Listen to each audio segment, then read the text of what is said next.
Carl, do you think time travel is possible?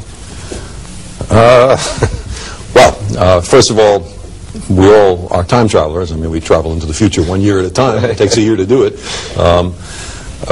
According to Einstein's special relativity, which is a description of the way the world works, I mean, it's true. You can travel as far into the future as you want, if only you travel close enough to the speed of light. You can't travel at the speed of light, you can't travel faster than the speed of light, but there's nothing in physics that prevents you from traveling at, 0.999 the speed of light.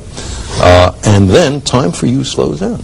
And so you could travel 1 million years into the future and be perfectly okay. The question is, could you ever get back? And there is the present debate. Can you go backwards in time? Is it permitted by physics? Never mind, do we have the technology? Obviously, we don't have the technology. An interesting thing has happened lately. I wrote a few years ago a novel called Contact, and in it I tried to imagine a physically reasonable way to go quickly to some distant place without traveling close to the speed of light. And I asked a friend of mine, Kip Thorne, who's a specialist in gravitation theory at Caltech, to tell me the best way to do it. And that got him working with some of his students.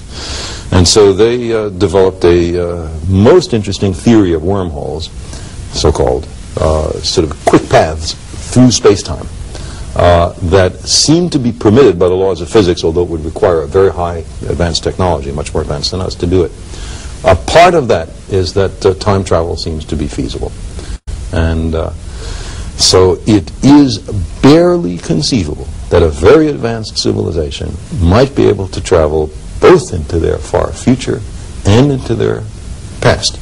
It raises all kinds of funny causality problems. What happens if you go back in time, kill your grandparents before they gave birth to your parents? Then are you alive or dead? What does it mean? These are called causality problems, and they are very puzzling.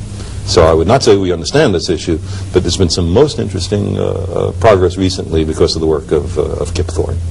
Well, that really does raise some interesting possibilities, because if the world is going to be environmentally degraded, you could take a few friends of yours and we could go back in the past and try and see if we couldn't live with the Indians a couple hundred years ago before the white man came.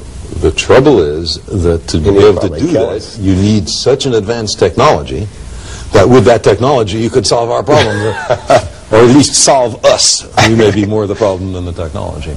We're also got to be the solution too. Well, let me ask you this question, because we're covering so much ground in a relatively short period of time. You're an educator too, and there's so much criticism of the American educational system today.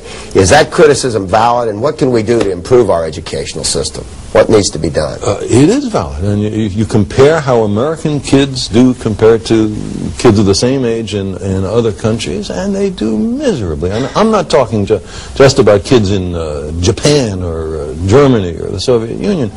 Kids in Singapore, kids in Thailand do much better in science and technology and mathematics than Americans of the same age. Our kids are not working hard enough. There is not an ethos of respect and admiration for learning. Certainly not on television. CNN aside, the amount of real intellectual content that appears on the mass media is very little.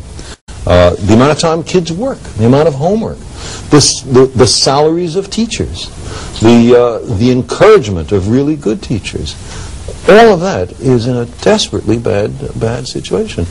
I saw a study where high school kids in Texas were shown a Mercator projection map of the world, but with none of the nations with their names in them. A lot of those kids didn't know where their own country was. Could not pick out the United States on a world map.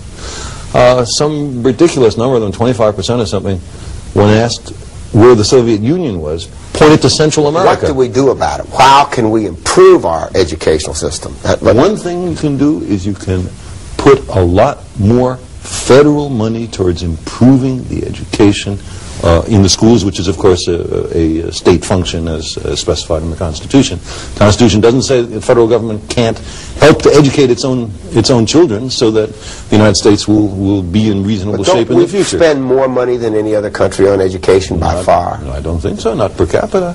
I don't think that's right.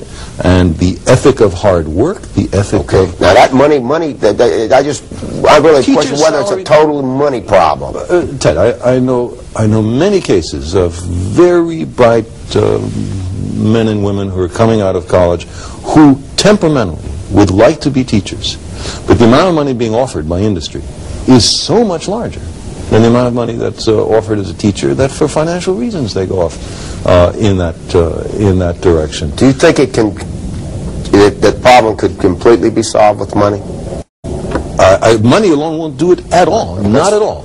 It requires a change in how seriously... Parents have to stress. Parents... Less watching of television, for instance. Very important for you to say that. Well, I mean, I say it all the time. School boards and mass media. I'll give you an example. More emphasis at every level on improving education.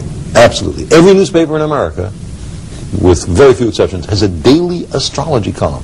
Astrology is bunk. Astrology is fraud. How many of them have even a weekly science column? Why that disproportion?